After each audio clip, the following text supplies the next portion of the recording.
Now what do we do?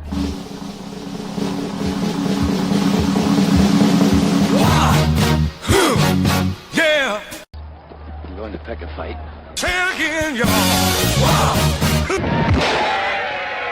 Of course you realize this means war. Well, we didn't get dressed up for nothing. Hello, welcome to the War Room from Steelers Sanctuary. I'm Bob Quinn. We have Trent Ging, and today we're going to look at wide receivers, free agents. We'll do more draft stuff on wide receivers this weekend. The Sunday draft show is going to be about wide receivers.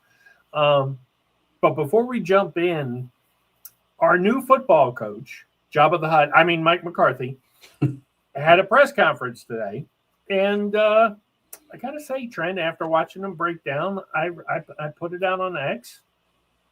Kind of rooting for the guy now. I mean, you can tell how much it means to him. I don't know that he's going to be any different than Mike Tomlin, other than the fact that it looks like he gives a shit, and we know he's going to be. Maybe they'll spend all the money on the offensive side of the ball. I don't know how you feel. I kind of liked it. What did you think? Yeah, obviously you could tell by the emotions that this does mean a lot to him. I think one thing's for sure, and not just taking away this from the press conference, but also other things. I mean, he talked about how many text messages he got from this, that he got more from this than he did the Super Bowl, which it's probably a little embellishing, but I mean, you get the picture. I mean, it's probably a lot of family and friends and things like that he's grown up with in the area that they're all very excited for him. He's obviously was in his emotions about coaching here, a place that he grew up idolizing, as a kid, and local guy. It was comical that Art mentioned it. 4 words in to the press conference and then says, "Oh no, but that's not why we picked him." Yeah, that was just in your opening sentence.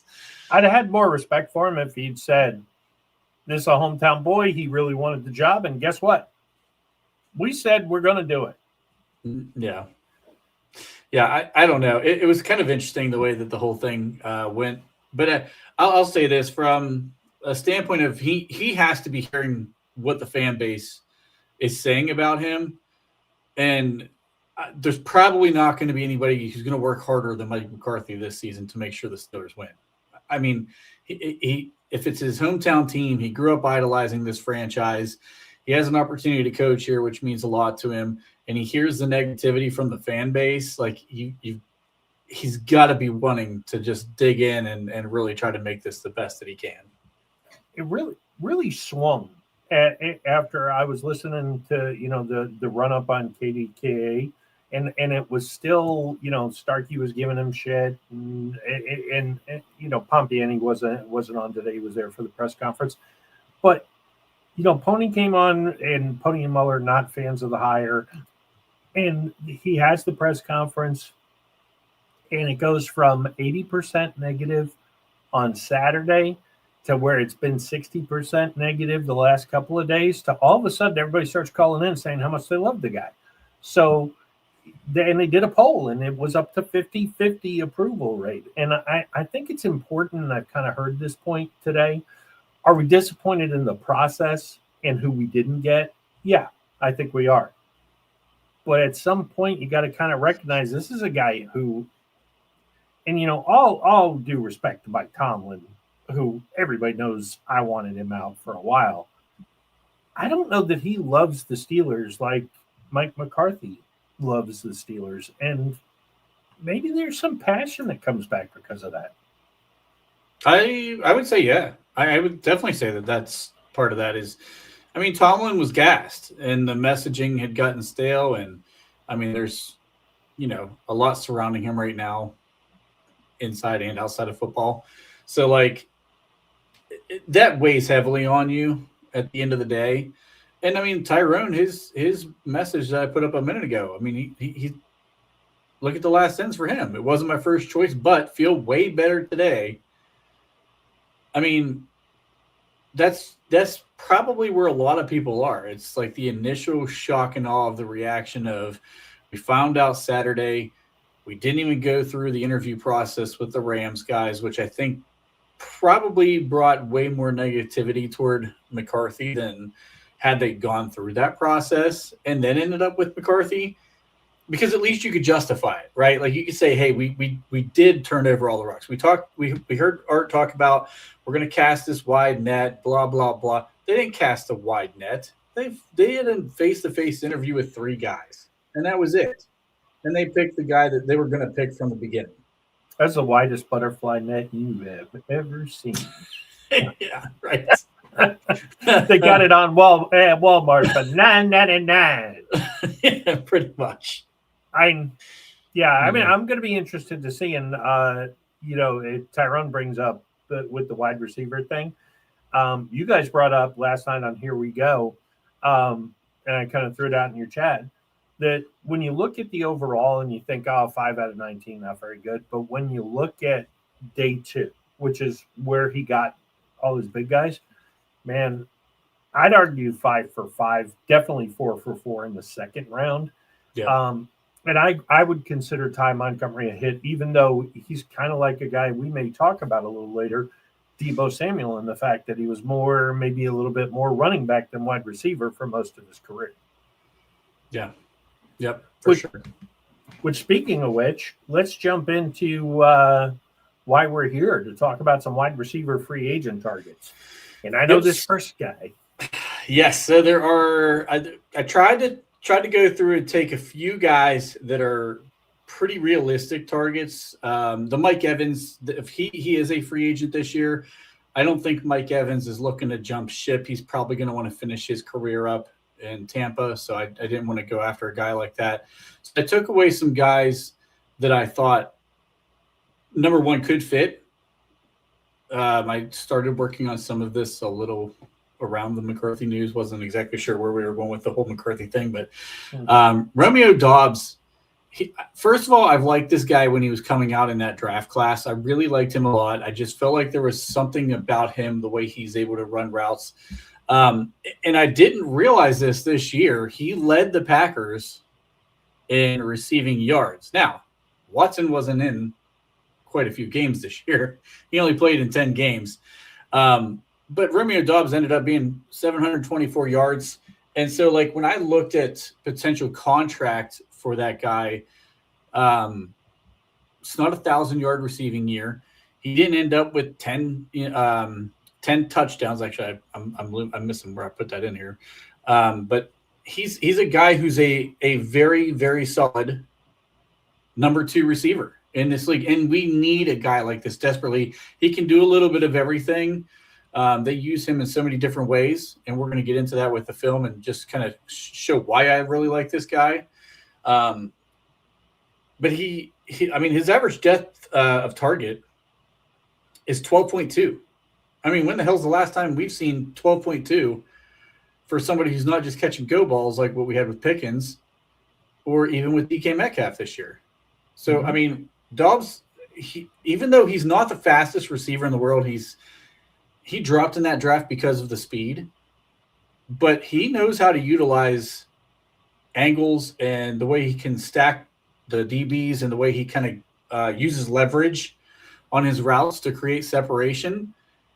He's pretty nuanced in his route running. So I really, really like Romeo Doubs. And if the Packers are dumb enough to let this guy walk into free agency, he's definitely a guy that I'd be interested in taking a look at here. Well, let's watch some tape. All right, so we are going to go. Dobbs is lined up at the bottom of the screen here. They're in the 12 personnel set. The thing that I like about Dobbs, for a guy who's not a pure burner, he's crafty with his route running and the way that he sells his fakes. He starts getting an inside release and Johnson. I mean, this is their top corner also. Johnson is their top corner for Chicago. Johnson's playing outside leverage to start this thing out. And if you just watch the way that he's able to kind of get the initial looks like he's going to run a deep ball. So he gets inside release because of the coverage on the outside. He fakes that little head fake right there in the middle of the field. Like he's going to break this thing over the middle. And then he loops back around here. That puts Johnson immediately in a trail technique.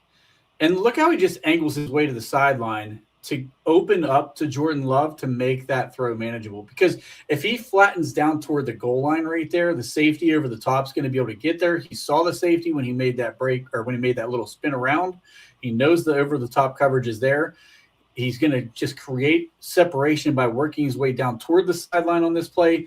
And Johnson just never could recover out of the trail technique. And of course, Jordan Love does put this ball pretty much right on the money over top too. So, I mean, I love the way that he uses leverage and the way that he's able to utilize some things. And that separation really opened up and he gets nice yak. Here. Yes. Yeah. This is where the second angle really shows how he snaps this route back out right there. That looks like he's coming straight across the field right there. So that's a great job of utilizing his body language to tell the DB I'm coming across. And then the way he just rolls this thing back around. And right here, Jordan Love, you can see he looks at him. He's like, he's got him. And he just delivers the ball right on the money for him, keeps it up high. Johnson can't recover. I mean, that's just great route running by him. So on the second.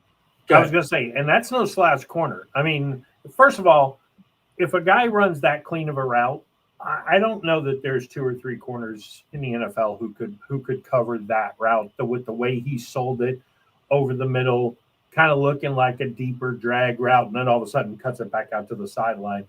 I don't think.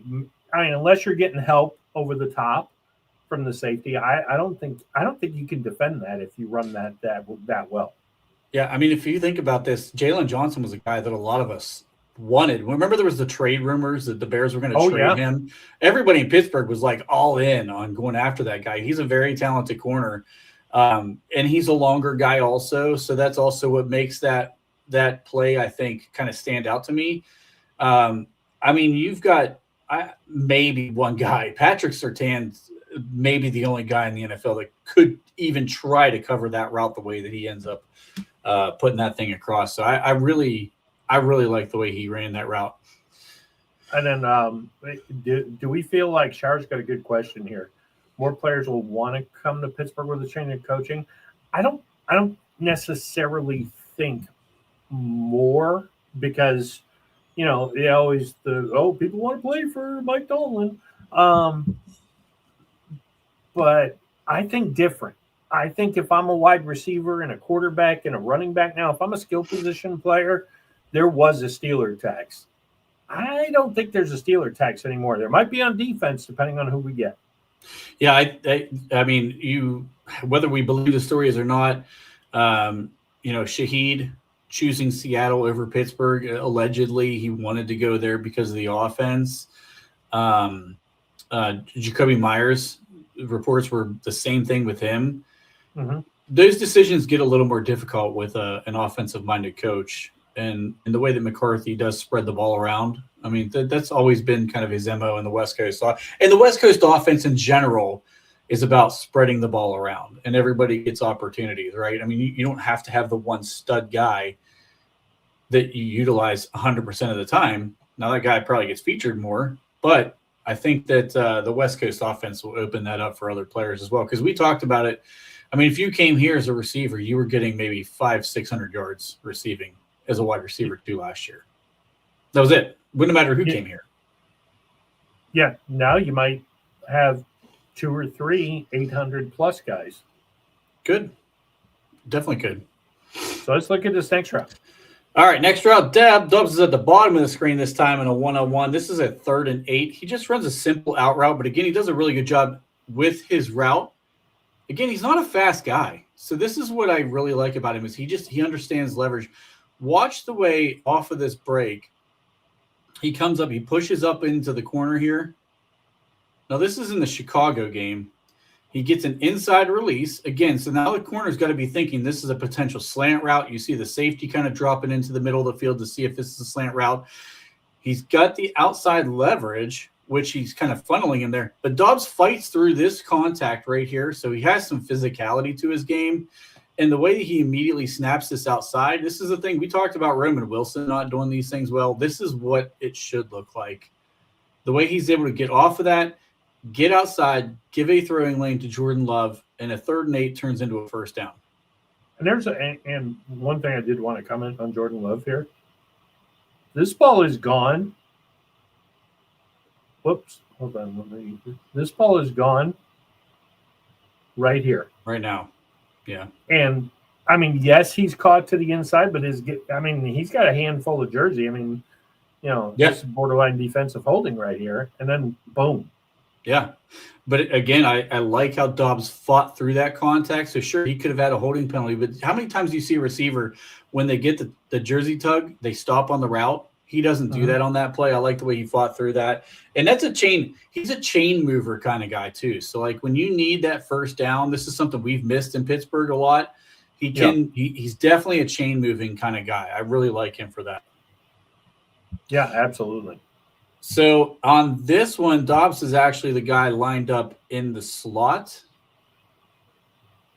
Oh, no, we're back at the out route right now.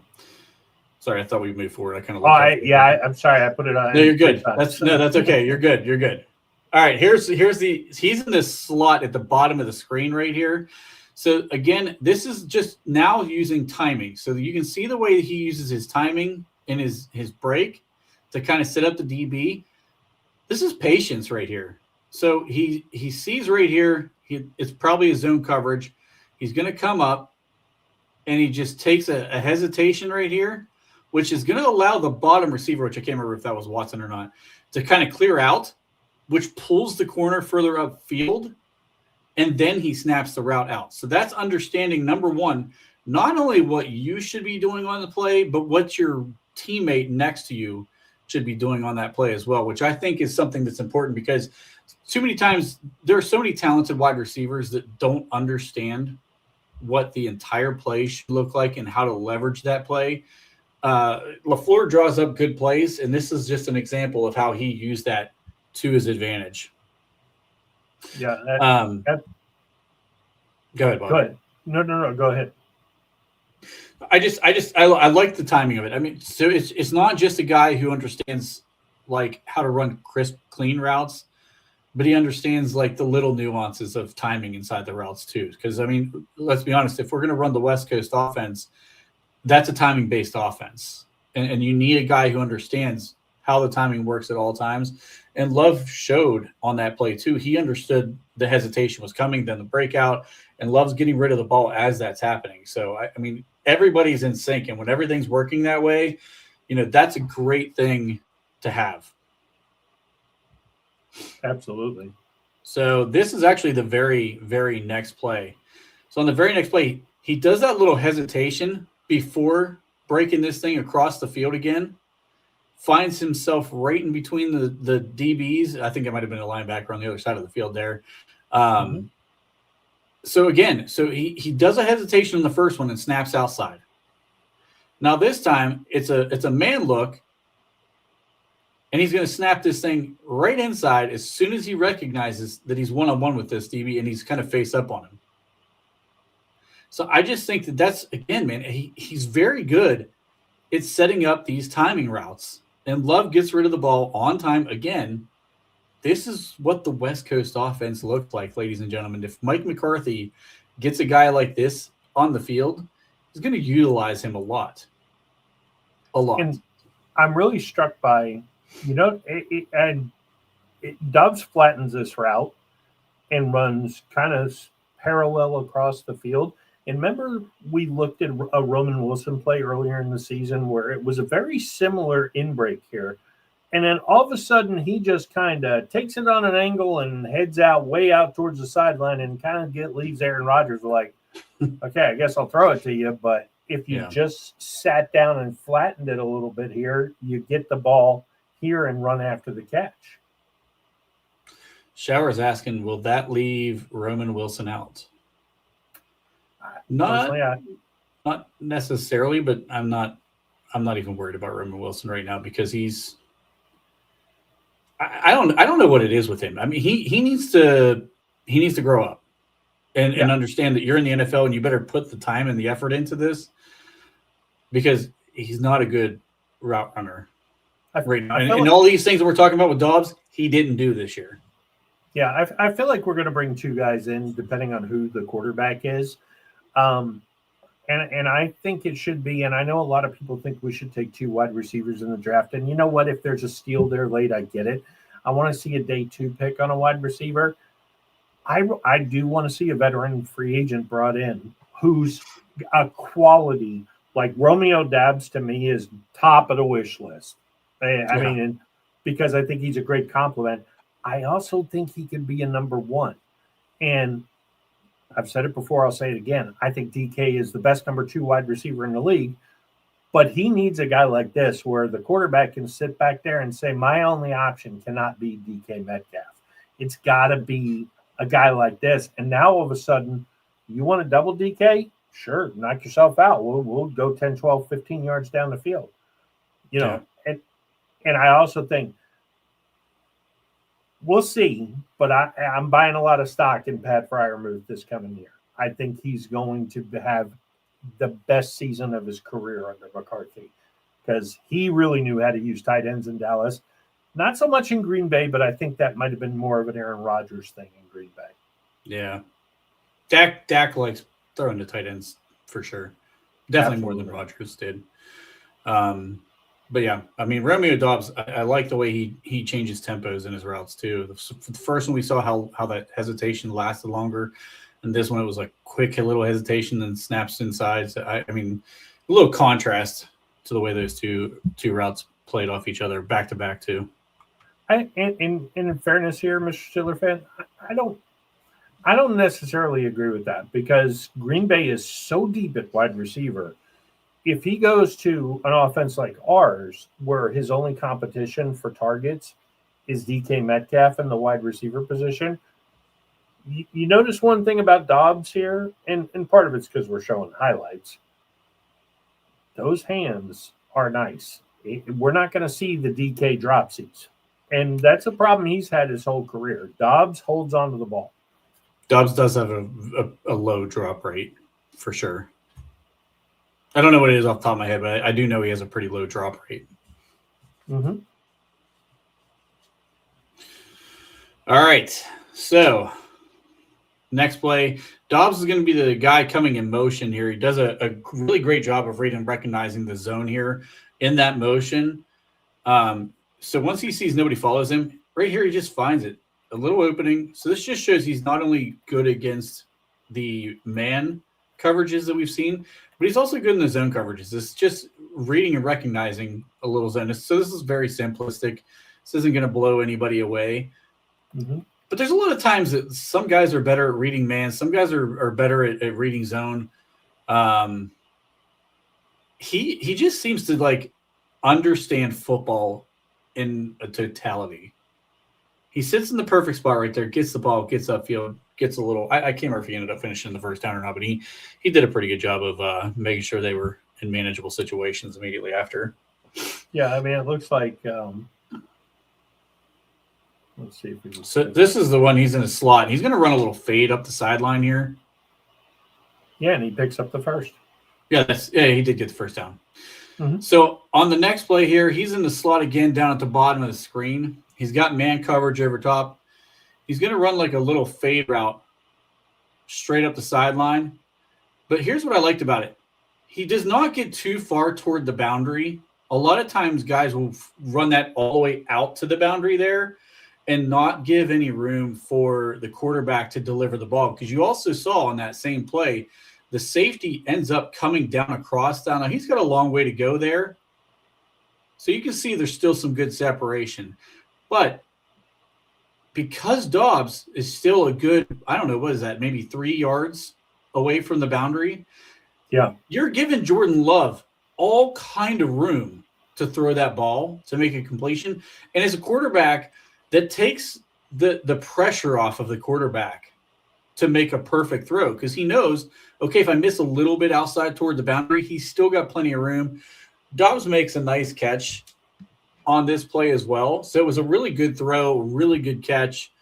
But I just like the way that he kind of stacked the corner up, got it his outside release, and then immediately, gives his quarterback plenty of room on that sideline where he doesn't force that ball into a tight window. Mm-hmm. So again, it's just little nuance things with him. Like these are the things I love about him. So this time, Dobbs is the wide receiver on the outside. Johnson is man-to-man on him again. He wins a little inside slant. And again, we talked about Johnson's a nice corner in this league. He's a pretty solid corner. But it's just, again, like the way he utilizes his tempo. He's waiting to see if he's going to get a jam. He doesn't get a jam, but look, he just gets a little tempo, and then boom, he hits that slant hard. And again, it's all about the timing. He knows when to hit that. He knows when Jordan Love wants to get rid of the football, and he makes sure that he's available for that ball. I mean, that's just great timing in his route.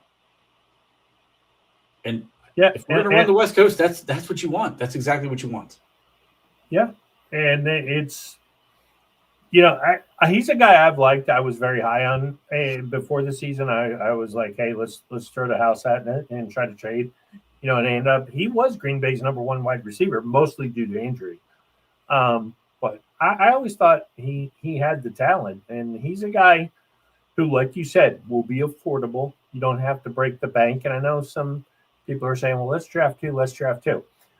I'm not opposed to rookie wide receivers, but if you're going to rely on them, and the Texans kind of ran into this a little bit once Nico Collins got hurt, that, hey, I love Jaden Higgins, and I liked Jalen Noel, but when it got down to it in the playoffs, later in the playoffs when those guys were out, they weren't quite ready for prime time just yet. And part of that, CJ Stroud was not great in the playoffs either, but you've got DK Metcalf, and if you're look, let's just be honest, because he said his name in the press conference. If Aaron Rodgers is coming back, you can't roll two rookie wide receivers and DK Metcalf. He won't throw to either one of them. Yeah, Mike McCarthy is not going to do that. Although I think they'll be better at evaluating who those wide receivers are. But yeah, I mean, and Dobbs is a young guy. He's not that old. He's like 26. So yeah, he is young. Yeah, I mean, did you have one more play in his package? No, that was the first play of Alec Pierce. Okay. Which, speaking of which, this is target number 2, and a guy who really gaining some momentum, at least in the Steelers sanctuary.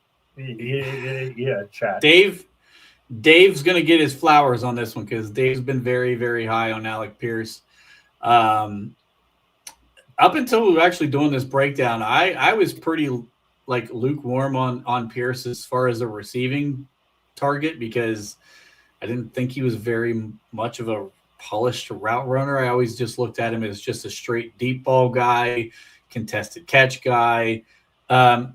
Come to find out, he actually led the entire team in yards. He had 1,003 yards on the season. He played 15 games. And, I mean, you want to talk about average depth of target, 18.9. This dude is a big play fucking monster. And speaking of monster, he's 6'4". He's about 200 I forget what his weight is. He's a big dude. I mean, he's a very, very big you know what? This is the Romeo Dobbs play. Okay, I thought there was one more I had in the package. Yeah. Hold on. That's fine. I know which play this is. I can call this one out too because this is the one I picked against him with Riley Moss. Riley Moss is a much more athletic player than Dobbs. So when I talk about how Dobbs is not an athletic guy, but he knows how to use his leverage against guys. So Dobbs is at the bottom of the screen right here. Moss is going to be lined up one-on-one in a man coverage against him on this play. Moss is much more athletic. I think his RAS score is like 9.66. I looked it up when I was doing this because I wanted to get a more athletic corner against him just to show. Again, he does a great job of making sure he gets his outside release and then snaps his play off. Now, this ball's thrown in an area that's not great for him, but he makes a contested catch. So, I mean, Dobbs knows how to use his size, even though he's not like a huge receiver. I like the way that Dobbs was able to kind of use his size and his leverage against Riley Moss, who's – I mean, I'm not trying to say Riley Moss is like this ultra-talented cornerback or anything, but like the athleticism, and he's a decent corner. I mean, Dobbs does a great job of showing exactly why he understands the game so well. Yeah, absolutely. And Trent, we're going to have to call an audible here because it turns out the Alex Pierce I'm having you re-download it right now. So we're going to have to jump to option number 3 here. Okay, option number 3 is not my favorite of the 3. I'm going to be perfectly honest with you. He's an interesting guy. Oddly enough, he's still playing. So, Yeah, let's put him up here. Mr. Rashid Shaheed. So Rashid Shaheed's a guy who I was surprised he plays this outside as much as he does. But this was actually the first opening series against the Rams. So anybody who watched the game this weekend, you saw this play. So he's just lined up in a one-on-one out here on the outside, on the top of the screen right there. He's a burner. There's no doubt about that. Shaheed is definitely a burner. He's a guy. He's a deep ball threat at all times. He gets his outside release on the DB and just cooks him right off the line. This is what you can get with a guy like this. When you got that kind of speed, Rashid Shaheed definitely can stretch the field when he wants to. So this one's actually – go ahead, Bob. Oh, no, I was going to say this is kind of – if you're going to have – if let's say Mike McCarthy can reach DK Metcalf and teach him that stick him on top of the gloves is probably not a bad idea when you drop the ball all the fucking time. If he could reach him and make him – because let's face it, some of the West Coast stuff where a guy catches it on a 2-yard slant, if DK holds on to the ball in those two, we saw what could happen in the Minnesota game and other games where he can catch that ball and just manhandle everybody in the middle of the field and say, hey, tackle me if you can. It's not Darnell Washington bouncing off of him, but it's pretty damn close, but it's a lot faster. So a guy like Shaheed as an outside threat, he's an interesting piece, especially if you get more of a slot, like your guy, Mekhi Lemon. If you draft Mekhi Lemon and you bring in Shaheed with Metcalf on the outside, I think Lemon's going to have a lot of room to operate in the middle of the field. I love Mekhi Lemon. I do. We'll get into him in the draft stuff, but I do love Mekhi Lemon. All right. So this time, Shaheed's actually on the bottom of the screen on this one. Colts make a late adjustment. He finds a zone, so he does understand a little bit about the zones. Now, I didn't like how he kind of kept drifting on this play, but the way that he was able to kind of open up. Nope, we went back to Dobbs. Yep, there we go. I didn't like how he continued to drift toward the middle of the field on that one, but he did find a way to sit down in the right spot of the zone, and he found a way to kind of make that one work. So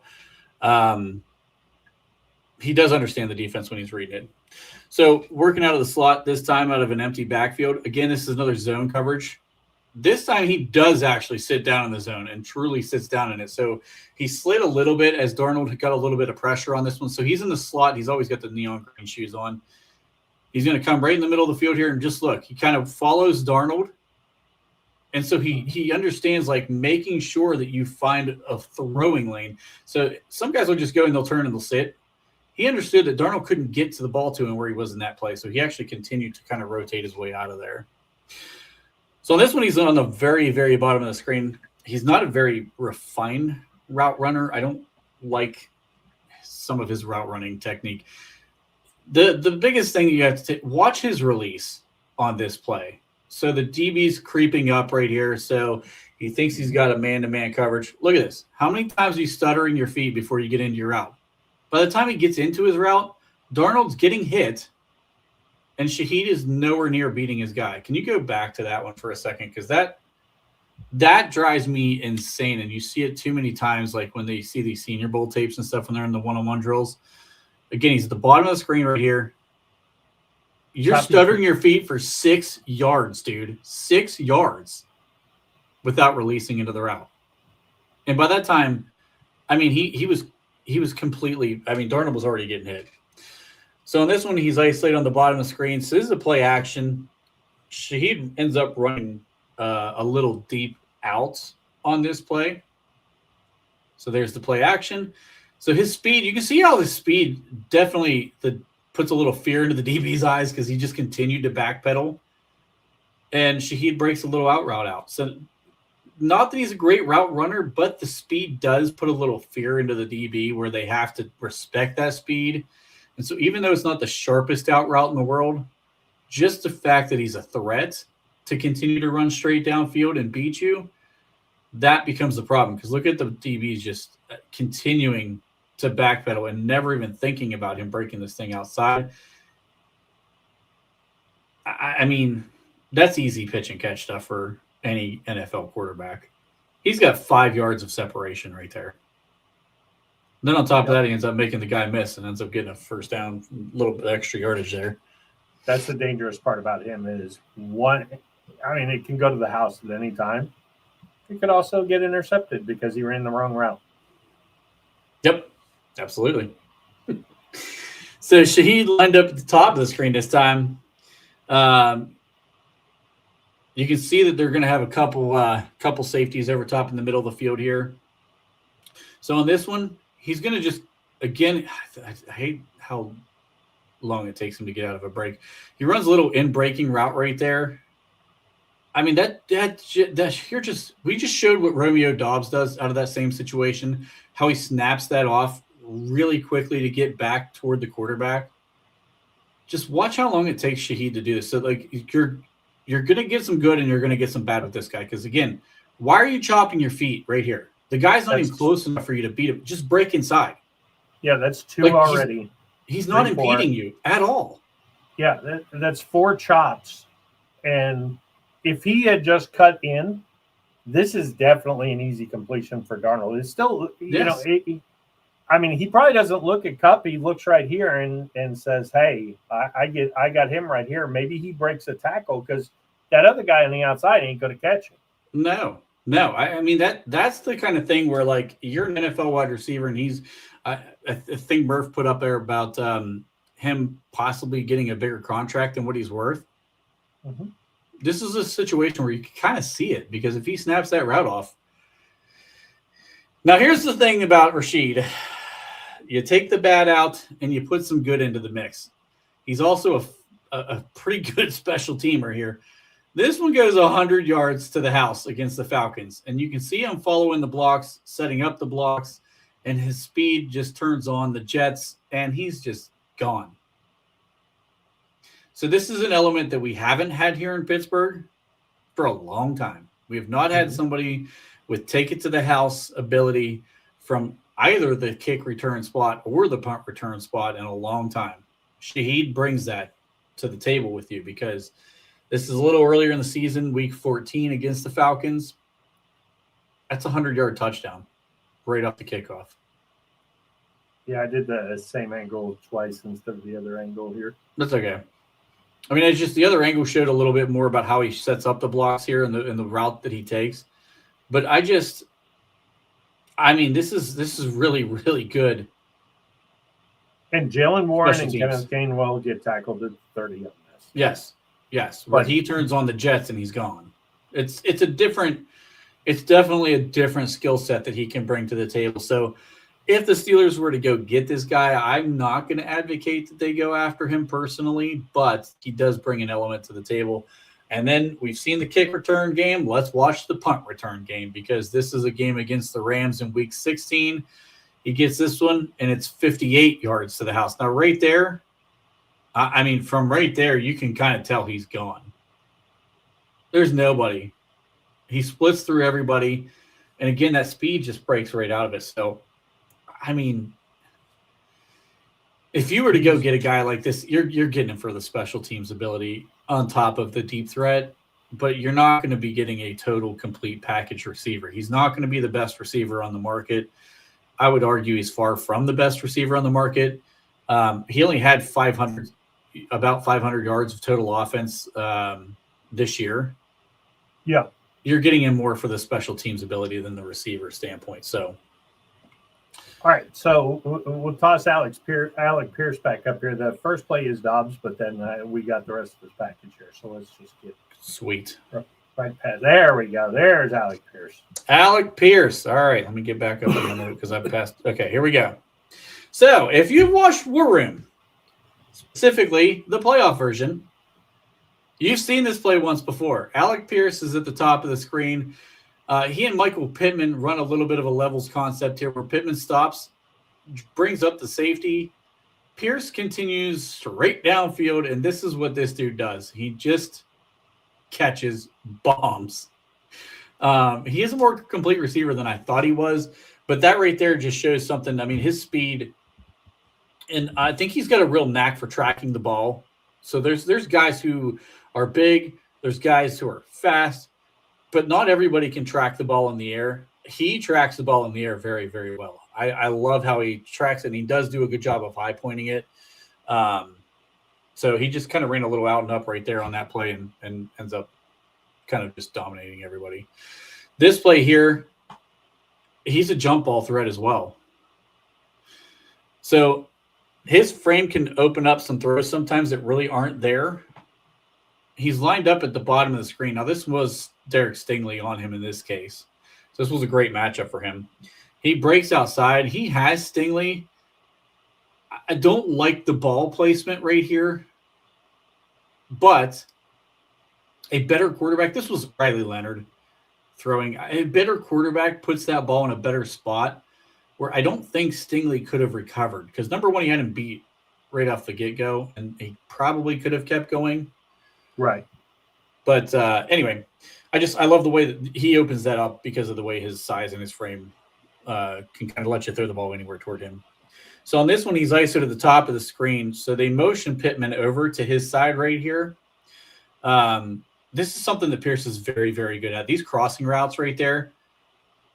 Again, Leonard missed him, but he has the right depth. He gets back behind the linebackers. He sits in enough room in front of the safeties as he runs across there. Leonard completely missed him. He threw it to the wrong guy totally. But this is something that Pierce kind of opened my eyes to because he doesn't just run the deep ball. I think he's really, really good at running these crossing routes. And if we're going to run some West Coast style offense, like look at how he undercuts the linebacker right there. He's open. Yeah, you deliver that ball on time. You deliver that on time. He is open. Leonard, that's inexperienced for a rookie quarterback who came in. This was his first start, wasn't it, Bob? I think. Yeah. This last game of the season. Yeah, Riley Leonard. Yeah.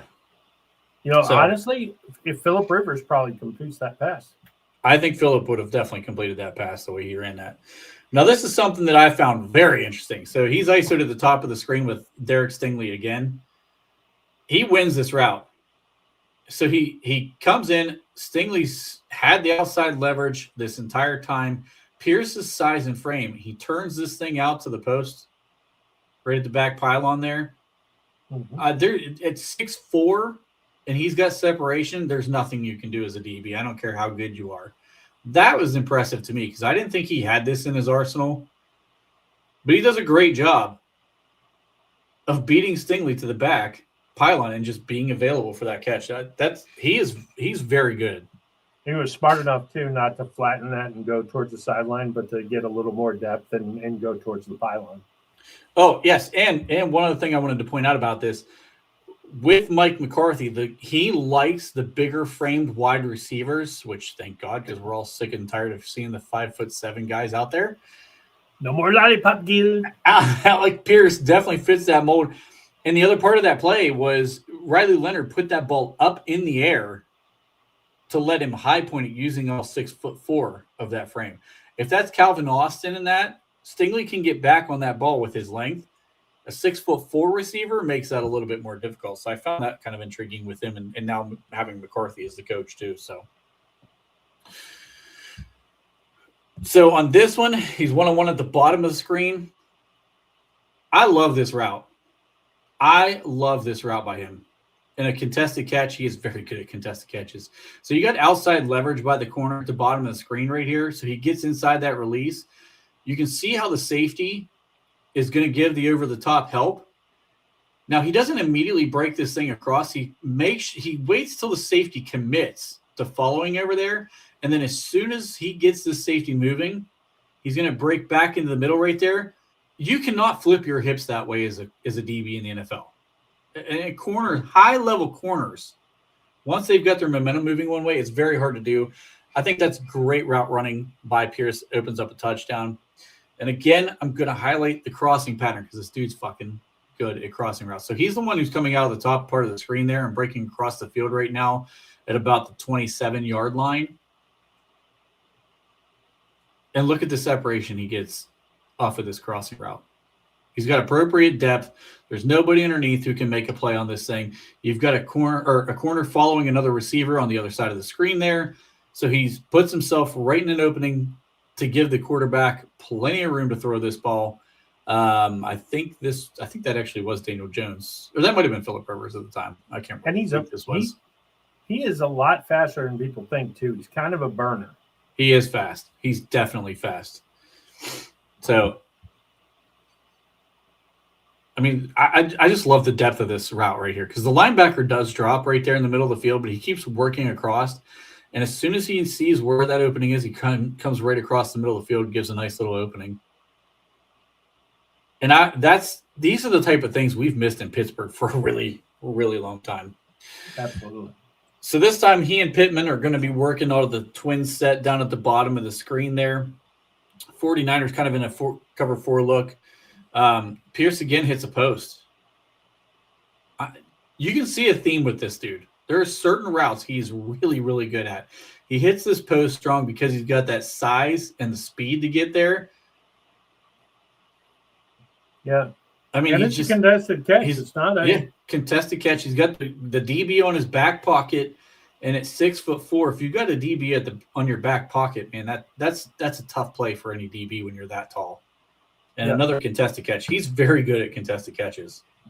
Like, I will say this. Pause 1 second. People are going to think I'm insane. He's a pretty fucking similar player to George Pickens in the way that they operate. He doesn't have the catch radius that George Pickens has, but if you want to throw one up and let a guy go get a ball downfield on any part of the field, like he's capable of making any of those catches in contested catch areas. He's a very good contested catch kind of guy. And then, Pickens, we always talked about here, Pickens should have ran more slant routes and things like that. Like he can hit these type of routes and these deeper crossing routes and things like that. Like getting him out in motion and across the field, like he's just a big play waiting to happen. He's not going to be the pedigree of what Pickens is, but like you can see similarities in their game. Yep, absolutely. So on this one, he's the bottom receiver. He and Lenore are going to battle on this one. So Lenore, I picked Lenore on this one because he's a physical corner, and you can really see the size. So you see Lenore creeping up at the bottom of the screen right down here on Pierce. He thinks he's going to get a good jam on Pierce, but Pierce still does a pretty good job of getting up the line. And then I like how he worked back inside of him right here. So Lenore kept drifting, and I would have liked, I think, Pierce to get off the line a little better than he did, but the way he cuts back inside of Lenore and gives himself a space to open up, this ends up being another big gain. And this is what this dude does. He just catches the ball for big gains time and time again. Yeah. And then, of course, Lenore's going to try to make a tackle. He's going to drive him about 10 more yards downfield because he's huge. He's a physical player. I really, really, really came a long way around now on Alec Pierce. I think as much as I love Romeo Doubs, I think Pierce is my favorite free agent target. Yeah, I still like Doubs a little better than Pierce, but I won't be upset if he's wearing black and gold for sure. Steeler fan brings up here word on Saints right. I'm pretty sure they picked up his option. But they kind of said in the middle of the year he is not available. No, I think they're going to try to pay him. They're going to work out a deal with him, I think. If that gets ugly, I'd be all in. I'm guessing, and this is Anthony's burner. If you're a fan of the show, and we hope you will be if you haven't watched it, I am not remotely a fan of Anthony Richardson. I wasn't a fan in college. I wasn't a fan when he got drafted. I mean, a guy who can't complete 50% of his passes has no business. I don't care what you do at the combine. Look, could somebody maybe put together a package for that kid where, an RPO type of deal where you kind of come in and give him 5 to 10 plays a game? Yeah, you could probably do something like that. Maybe a pass or two here or there. But if you're thinking that's going to be my quarterback, you don't get more accurate as you get older, in my opinion. I think if you either have accuracy or you don't. and he doesn't. No, Josh Allen's the exception to the rule. He's not the rule. Anthony Richardson, I was never high on him coming out. I said that he was going to be a bust when he came in, and he looks just like a bust. I mean, you can't play football in the NFL without completing at least 60% of your passes, and he's not even close. Yeah, so I've seen some of these names get mentioned, so we're going to look at trade targets, and we're kind of going to do that like we did last week, Trent. We'll throw out a name and what we give up for him. But before we do that, there are some other free agents that we didn't break down. I know you started to do Christian Kirk, but then you were of the opinion he sucked, and we weren't going to actually do his tape. He was so bad. As soon as I saw, quarterback rating when targeting Christian Kirk was 40. It was like 40.1. I'm like, Jesus Christ. Like, that's atrocious. So the only team he played well against was, go figure, the fucking Pittsburgh Steelers. He absolutely went off on us. But outside of that, he only had like 239 yards total all season. When I see a quarterback, rating of 40.1, like, that's pretty bad. So I bailed on him. He's 31 years old. He was better before injuries, and I don't know that he's ever going to be that guy again. So I totally bailed on his tape. I'm not personally a fan of Jennings, but I can see why some people like him. I don't know that. I mean, I feel like you're getting just a pretty high-end wide receiver 3, low-end wide receiver 2 with him. And if you're targeting him in free agency, I don't know that I would pay a lot of money to get this guy. I'm not paying a lot of money for him, and also I'm not 100% convinced San Francisco is going to want to let him leave. Obviously, the Ayuk situation is where it is, but there's they're going to need to add back to that room. I don't know that they're going to let him leave. They're going to try to get a deal done with him. I would be surprised if he gets about 12 to 14 million, though. I think he's in that range. And knowing San Francisco, they'll wait till 3 days before the season to do it. Yeah, right. This is a guy I'm not particularly high on, not because I don't like the player. Loved him coming out of South Carolina. I just feel like he's given his body to the cause, although he was a little better in Washington than I thought he would be, and that's Debo. Agreed. Yeah, I was totally out on Debo when he was available the last time. I think he did play better in Washington than I thought he would. I still did. I never was like in love with him as a receiver. He brings something different to the table that a lot of receivers don't bring because of he's versatile in so many different ways that it's, I think, fun for offensive coordinators to kind of work with him. And that's why he and Shanahan, I thought, worked so well for years together. Shanahan found ways to work with him. Right. But I for West Coast offense, I don't love him at all. There's a guy here. He's wildly inconsistent. Okay. And I know this. He's from Pennsylvania. But Jahan Dotson has got an interesting skill set. And there are times where he looks like the first round draft pick he was. And there's times where he doesn't. I mean, if it was a flyer, I'm not bringing him in as my big free agent. But if I got him on a flyer, I don't know that I would hate that. Yeah, I think he's a guy who probably works better out of the slot, even though he kind of came into the draft as a guy that was being presented as an outside receiver. But I think he started to look a little better in Philly, playing out of the slot with 2 outside receivers already established in that offense. Mm-hmm. He's not like a horrible third target in an offense. Like, I just there's a disconnect with that kid somewhere. I don't know what it is. Like you said, he's very hot and cold. It's almost like he wakes up in the morning and decides what level of effort he's giving that day. Like that's kind of what it reminds me of with him. And I don't know how much you would trust a guy like that. I think you would want to make sure. Honestly, you would think a guy like Aaron Rodgers would be the quarterback to bring him in on. If Will Howard's our starting quarterback, no, I don't want Jahan Dotson in the building because he's going to need a veteran Hall of Fame kind of guy who tells him what to do, and that's the kind of guy he might listen to, not the guy who's a first-year starter. All right, well, let's have some fun, especially since Dave's not here, but he'll be watching this and salivating and probably jerking off to some of the names on this list. Can I say this before you get to the trade targets? Yeah, I would not hate going after Wan'Dale Robinson at all. in the To be new our slot offense. receiver. Yeah, A slot receiver with his shiftiness and the way what he did in New York this year, I wouldn't hate going after him at all because he is a very much better version of what we thought Calvin Austin should be. Right. Well, I mean, he's very similar size and everything, like 5'7". I think he's about $160. He's actually lighter or right around the same weight as Calvin Austin. They're pretty similar body types, but I think he's a better player than Calvin Austin is pretty easily. well, I mean, if he stays with McCarthy for the weekend, he'll put on 20 pounds just automatically, which is what he needs to do. All right, so Yes. let's talk trade targets.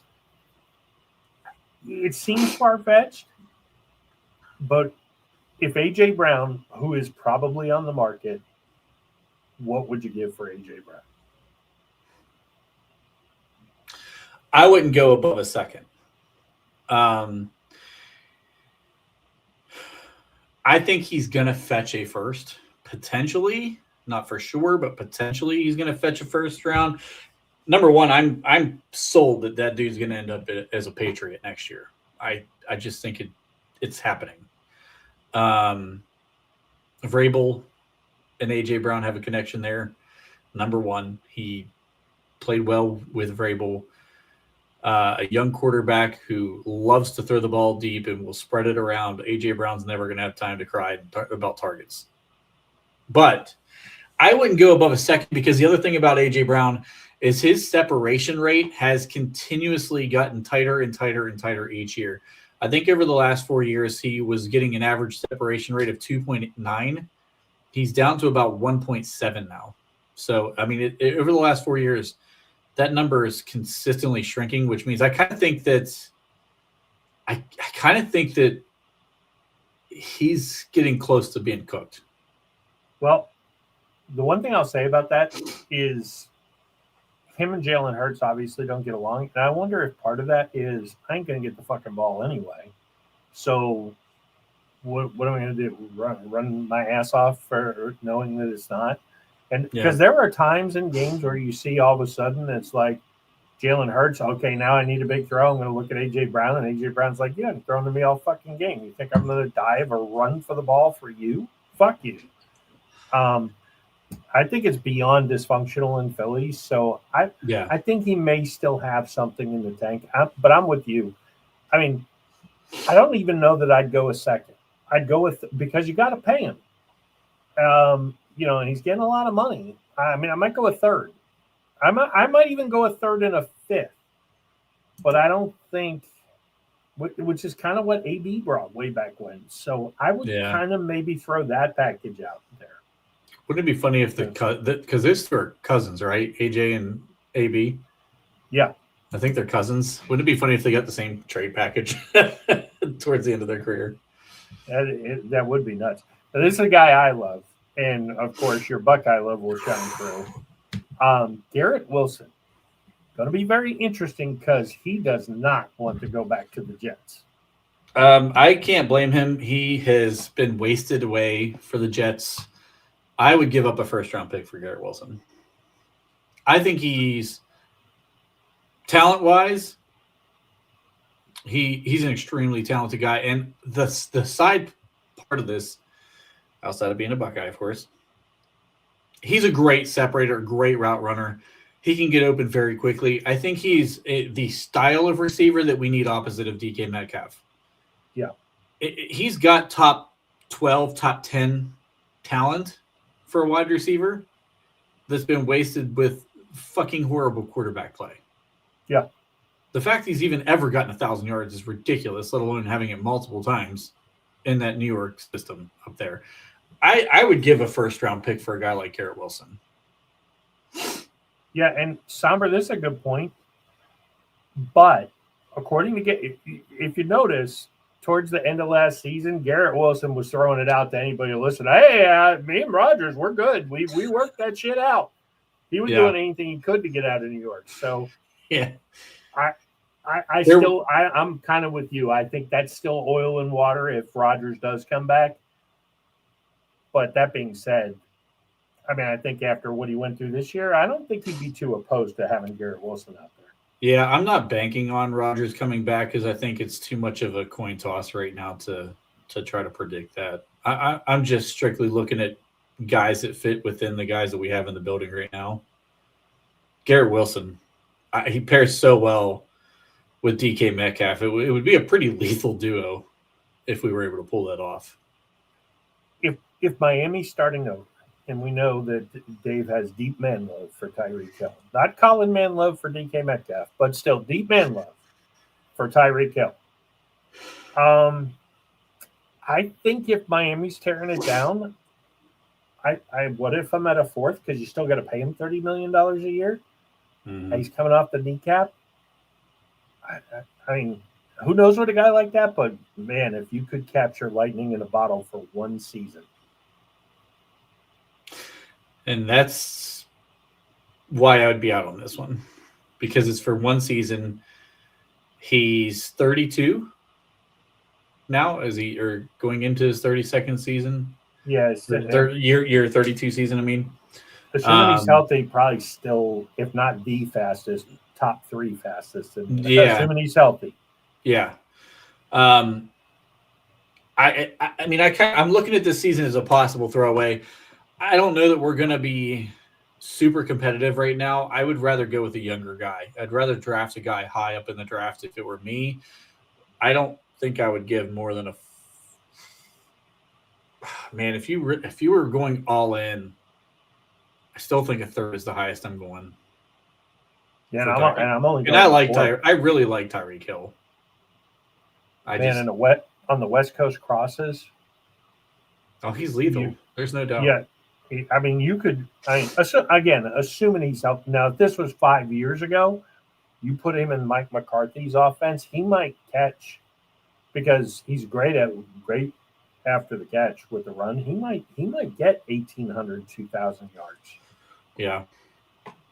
And then very popular name in chat, at least with one person, but it brought it up a lot. DJ Moore is a guy I've always liked. And I think he's cheap at this point. I think he's cheap too. A weird up and down season this year.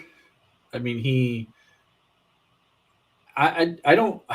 It's so weird. It was like he started out slow, started picking up, then kind of cooled back off with the emergence of a couple of the younger guys. Like he kind of held the team together from the receiver standpoint for the majority of the season, I feel like. Mm-hmm. Even though he wasn't always the top target, they were a weird offense. I mean, they really turned into more of a running offense. And when they did throw the ball, he was kind of like their guy. And I don't remember, did he lead the team in receiving yards this year? I actually don't. Well, he might have because of health. He certainly in the playoffs was kind of the missing man. And let's be honest. You can say how much Ben Johnson did a great job this year, and I agree. I'm not disparaging Ben Johnson, but DJ Moore doesn't like Caleb Williams. No, doesn't like playing with him. Doesn't want to play with him. So I think this is a guy. I thought you could have maybe got him at the trade deadline, but then they started to. Okay, they made the run. Right. Let's take a look at DJ here. And the kid's name's not coming to my mind, but the kid from Missouri, Luther Burden. He started coming on more late in the season, and I think that's when DJ's role really started to flip toward being the third in line. He only caught 50 balls for 682 yards. And again, this is a guy kind of like A.J. Brown, where I think there's something left. I don't feel like he was necessarily given the best. He ended up second on the team in yardage behind Colston Loveland, who's a beast. But yeah, I mean, Burden and Odunze, I think, easily out. Odunze had 90 targets. He had the most targets on the team. He only caught 44 balls. But I know, which is insane. This season was ridiculous. yeah, I've always liked DJ Moore. I liked him in Carolina a lot. I thought he was, basically kind of as many players in Carolina where their talents were kind of wasted away with bad quarterback play down there. I do. I think he's right around that age 30 mark too, but I do think there's a little bit more left in the tank for DJ Moore. So I'm sure he's going to want to get out. Shower pointed out he signed a big contract in Chicago last year, which is true. There's obvious disconnect there for real between he and Caleb Williams. So it's not beyond the realm of possibility that he asks for a trade and they grant it. Yeah, and I think the Bears, there'll be the initial, hey, if Omar calls, don't answer the fucking phone.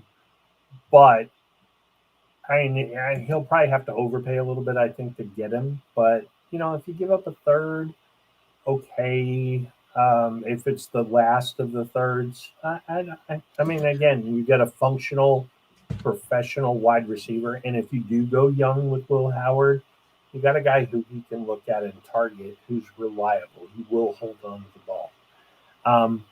Pick 99 for DJ Moore is not unreasonable. Yeah. Ayuk, I mean, if San Francisco's willing to throw in a fourth, I'm willing to take him. I'm not giving you shit. I mean, I would pull a Jared Goff on them and say, oh, you want him? Yeah, sure, no problem. You can have Roman Wilson.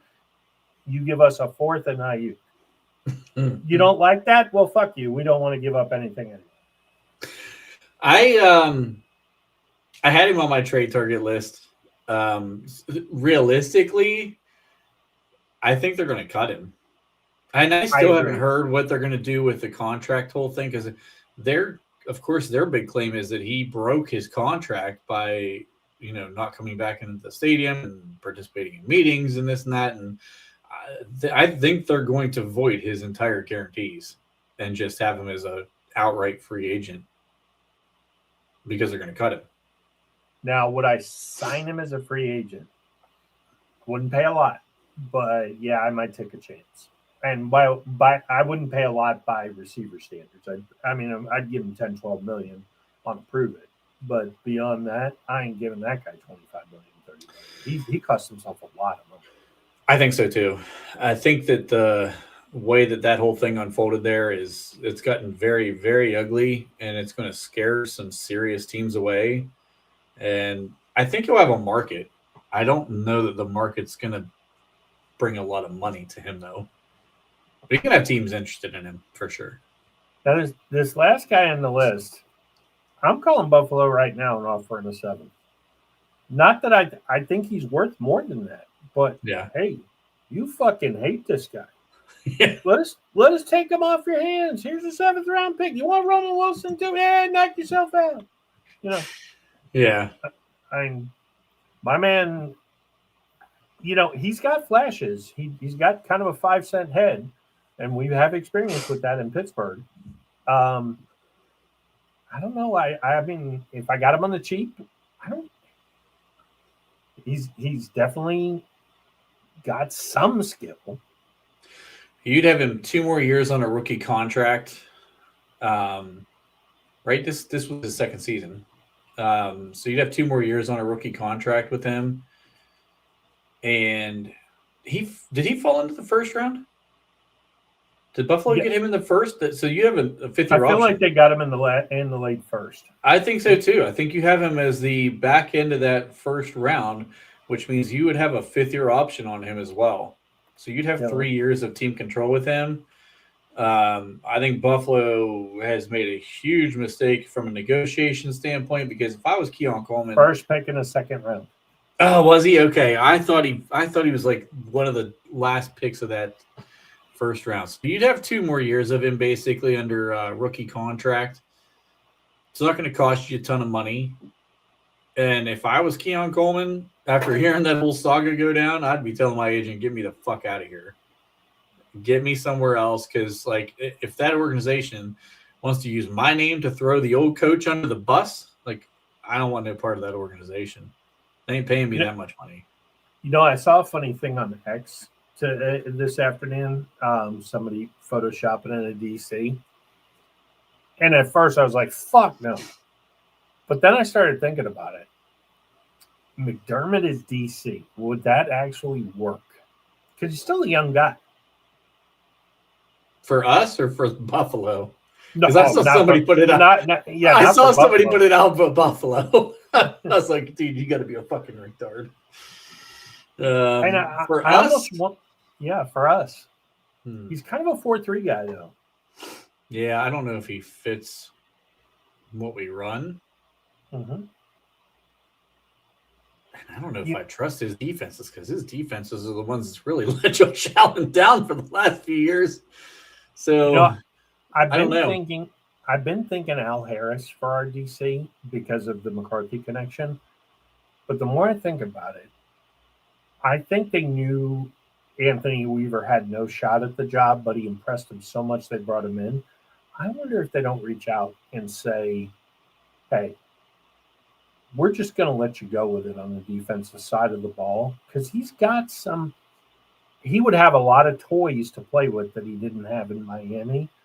I don't know if the Ravens connection would hurt him, but I mean, if he's a guy you really, really, really liked, I wonder if Art says, hey, by the way, we're not going to force this guy on you, but you need to talk to this guy as your DC. McCarthy might reach out. I don't know if there's any truth to Jim Schwartz being on the table, but if I think I saw that's a home run. Betting odds, he was like the 5th in the betting odds for our DC.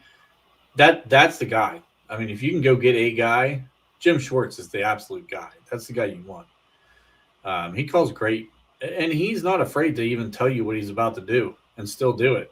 I mean, everybody knew, Cleveland was going to smother you at the line of scrimmage with the DBs and just let the pass rush eat.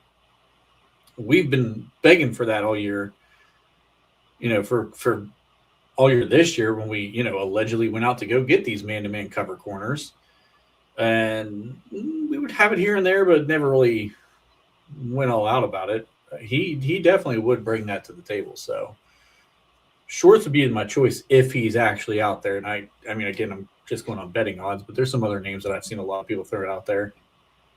Yeah, I personally, I think he'll go young in DC, but like you said, if Schwartz is really available, and obviously he's 90% probably not going back to Cleveland, depending on who they hire, unless they're going to do a LeBeau thing and be like, you can come in here and do whatever the fuck you want on offense. That guy's got the defense. And by the way, shut the fuck up and leave him alone.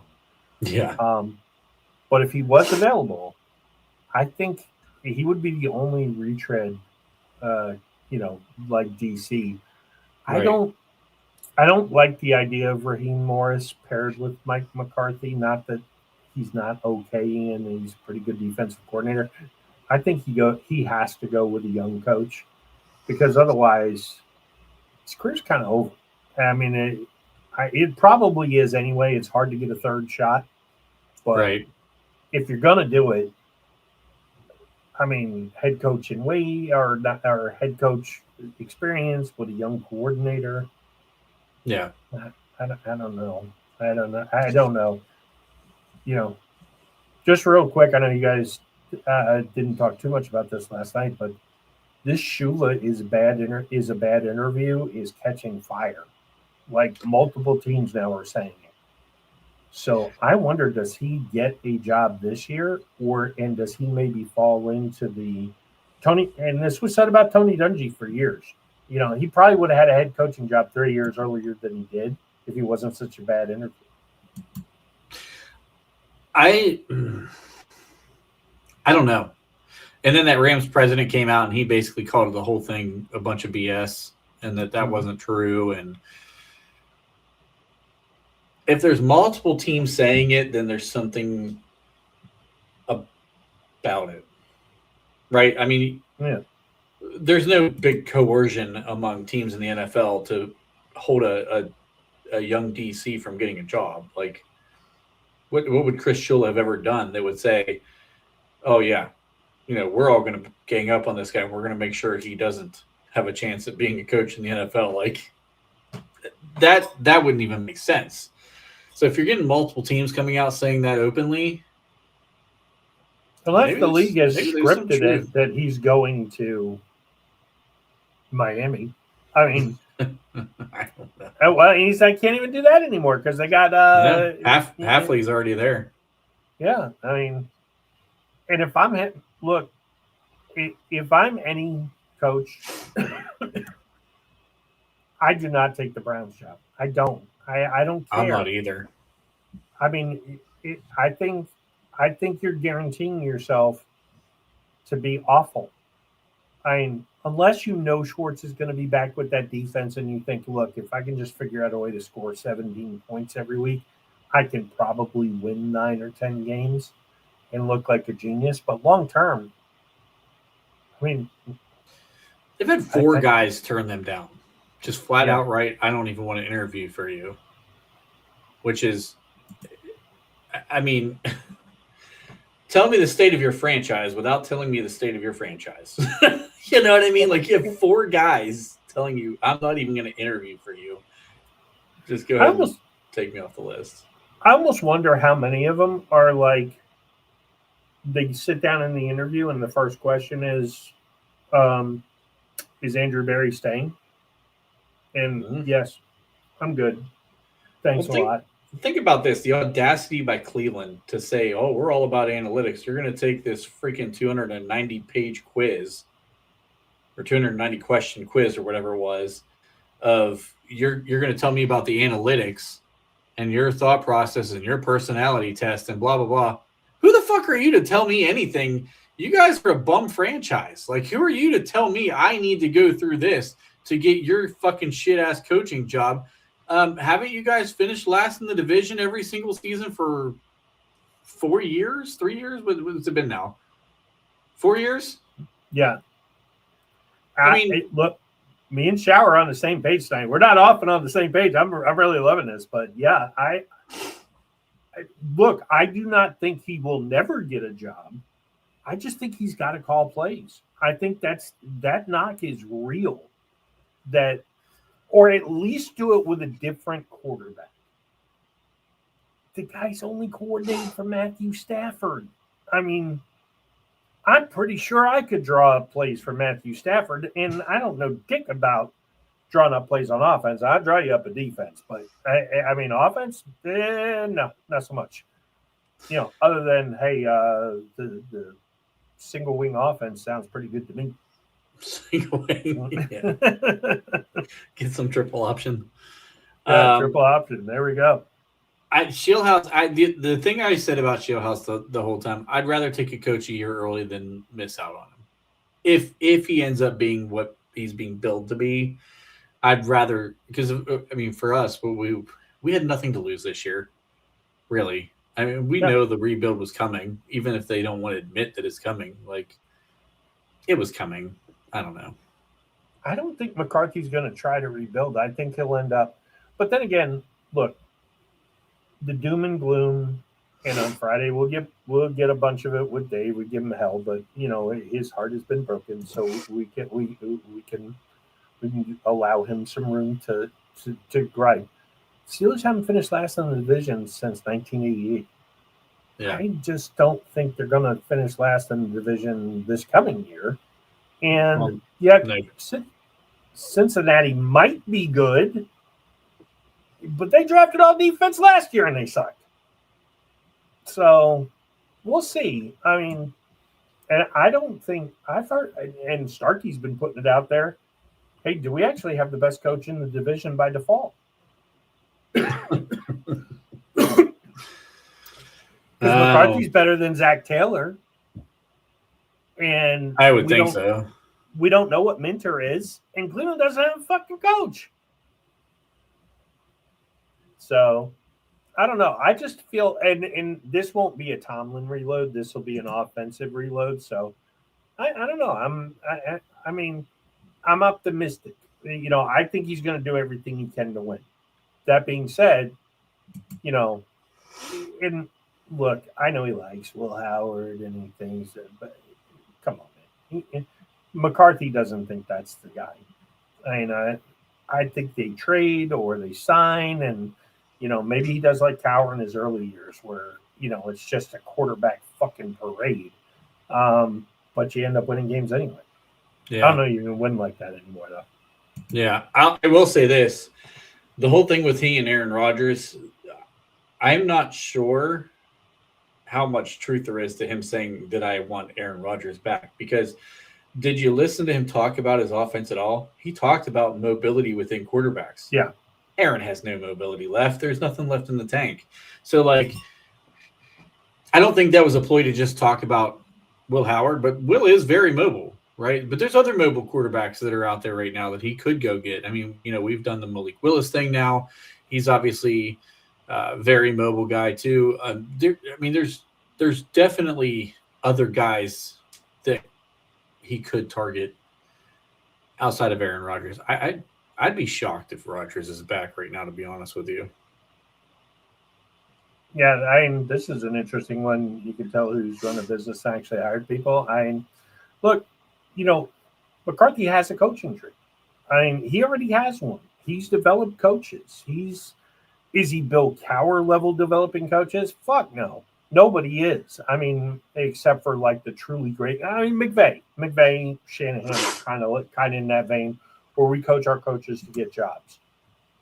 I don't know. I just feel like I think he's gonna pull out all the stops. I don't think after watching the conference that he's gonna go out there and just, and it screams stale. No, here's why it doesn't, because this guy is going to bring an actual pro offense to Pittsburgh, and they're going to play offense like it should be played in the West Coast offense. So we are going to look different. Now, it's not going to be, and one of the things that I think we were so hopeless on, you're taking a defensive football team, defense first, that's really never played great defense when the game's on the line, and now you're going to march into Kansas City, or you're going to march in, and play some of these teams and be like, okay, hey, we're going to shut them down. McCarthy's perfectly comfortable, I think, going in and trying to outscore him. So we'll see. I don't think this is going to be the 17-13 Steelers. We might lose a lot of games, 27-24. Yeah. And I just think our offense is going to look different. Howard played pretty exclusively out of the spread for the most part. Ryan and McCarthy likes the spread. Yeah, he's a spread offense guy, and played a lot out of the shotgun too.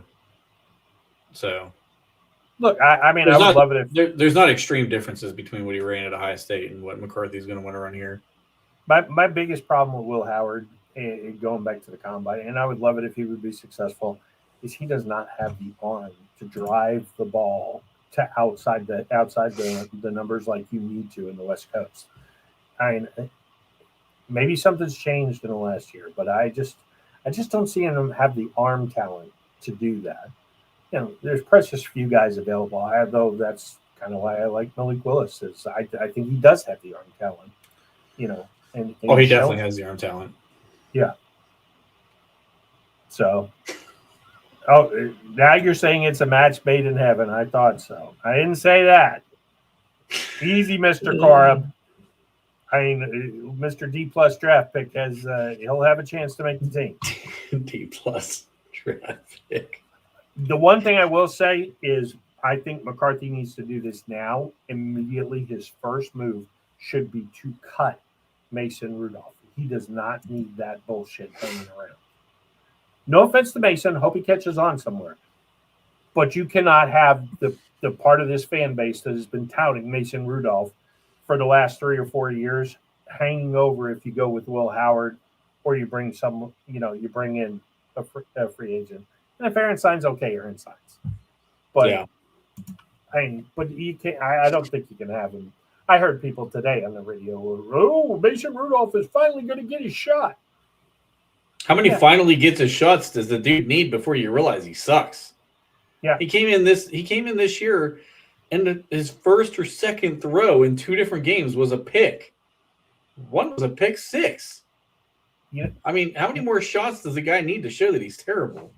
I saw somebody float Will Levis today. I don't Oh, think that Jesus. would be a good fit. But I mean, you start looking at the backup quarterbacks. We did this last week. I mean, that's why. I mean, to me, Mac Jones. But that being said, San Francisco's kind of saying no, fuck you, we're not trading Mac Jones. So yeah, I mean, who knows? Then again, fucking call Ben up, say, hey, Philip Rivers did it. You really want to go in the Hall of Fame with Brady? And then see what. Actually, speaking of Hall of Fame, I know we talked about this in prep a little bit. Being that they held Belichick out for a year, do you think this means they're going to hold Ben for at least a year? I don't know. Possibly. I don't think so. I don't think they would either. I mean, that would be a hell of a storyline by the NFL to turn him away. He's what, 7th in passing yards all time? Yeah. And 2 Super Bowls. I mean, 2 Super Bowls. There's no way you can keep him out off that first ballot. I know going in with Brady's not ideal, but like, come on. I'm just wondering if first of all, I don't think he'd do it. He probably wouldn't come back. I mean, he'd probably be flattered they asked him, but I don't think he would do it. But I am a little bit worried because remember when he retired, the first thing ESPN had to pipe up on it, he's got a complicated legacy. You know, I hope it's not the case, but I'm worried after seeing what they did to Belichick today. Do you want to address this thing here with Sid? Open a betting pool for how long Aaron Rodgers will try to hold the team hostage. But I don't think he held them hostage last year. I mean, I told you guys all along he would sign before training camp, and he ended up signing OTAs. I think he'll say what his timeline is, and if you want to wait for me, and this is any narrative around Aaron Rodgers to me is now bullshit. Because of how he behaved in Pittsburgh. He was great in the press conferences. He didn't do the McAfee show. Yeah. He said up front, he told, and they agreed that he said, look, this is my timeline. If you need to do something else, I totally get it, respect it, no problem, but this is my timeline. If you want to wait, great. If you don't, hey, great. I respect you, Mike Tomlin. I'm not going to do it. So I think he'll do the same thing. I don't think this isn't the Brett Favre. He's not Brett Favre. And I think he's very conscious of not being Brett Favre. I think he's truly conflicted of whether he wants to come back and play. Yeah, I would give him up until the week before the draft. And if you don't know by the week before the draft, then we're out. Yeah, or at least, hey, tell us, hey, look, I am going to play football, but I'm keeping my options open. But by the draft, you're 3-4 weeks into free agency. So yeah, I think that's a fair timeline. Yeah. He's 85 years old. Is it shit or get off the pot? Hey, no, you can laugh all you want, but I mean, outside of Willis, who I would probably rank just slightly ahead of him right now, based on the options in free agency and in the draft, he's the best guy. There's just nothing out there. I would at this point, I'd be fine running Will Howard out there ahead of Aaron Rodgers just because we already know what we have with Aaron Rodgers. Will Howard, he's either going to fall on his face or he's going to succeed. And either way, it wins for us. Yeah, well, there's no losing situation there. Yeah, you're Aaron Rodgers is not going to back up Will Howard. No, I'm not saying that. I'm just saying I would rather not have Aaron at all. I would rather just go out there with Will Howard as the starting quarterback from day one and just say, hey, it's your team, sink or swim. Rodgers has long said, when I'm done, and I'm going to disappear.